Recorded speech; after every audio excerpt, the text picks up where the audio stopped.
ಇವತ್ ನಾನು ಎಲ್ ಹೋದೆ ಗೊತ್ತಾ? ಹೇಳ್ರಪ್ಪ. ಬೆಳಿಗ್ಗೆ 5:30ಗೆ ಎದ್ದು ಚಿಕ್ಕಮಂಗ್ಳೂರಿಂದ ನಾನ್ ಹೊರಡ್ತಾ ಇದ್ದೀನಿ ಬೆಟ್ಟ ಹತ್ತಕ್ಕೆ.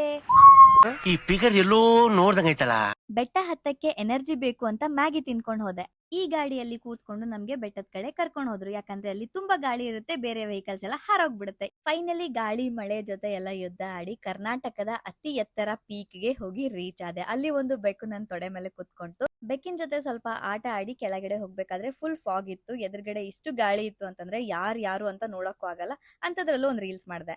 ಹೋಗ್ಬೇಕಾದ್ರೆ ಸ್ವಲ್ಪ ಸ್ನೇಲ್ ಕಾಣಿಸ್ತು, ಹಾಗೆ ನೀರೆಲ್ಲ ಎಂಜಾಯ್ ಮಾಡ್ಕೊಂಡು ಸೇಮ್ ವಾಪಸ್ ಹೇಗೆ ಬಂದಿದ್ವಿ ಹಾಗೆ ನಮ್ಗೆ ಕರ್ಕೊಂಡು ಹೋದ್ರು. ಆಮೇಲೆ ಅಲ್ಲೊಂದು ವಾಟರ್ ಫಾಲ್ಸ್ ಕಾಣಿಸ್ತು, ತುಂಬಾ ಚೆನ್ನಾಗಿತ್ತು ಅಂತ ಅಲ್ಲೂ ಸ್ವಲ್ಪ ಹೋಗಿ ವಿಡಿಯೋಸ್ ವ್ಲಾಗ್ಸ್ ಎಲ್ಲ ಮಾಡ್ಕೊಂಡೆ. ಅದಾದ್ಮೇಲೆ ಏನಾದ್ರು ತಿನ್ನೋಣ ಅಂತ ಅನ್ಕೊಂಡು ಕಾರ್ನ್ ತಿಂದೆ. ತಿಂದಾದ್ಮೇಲೆ ರಾಂಗ್ ಪ್ಲೇಸ್ ಮೇಲೆ ಹೋಗಿ ಕಾಲಿಟ್ಟೆ. ಆಮೇಲೆ ಏನ್ ಮಾಡೋದು, ಅಲ್ಲೇ ತೊಳ್ಕೊಂಡ್ಬಿಟ್ಟೆ ಗೈಸ್.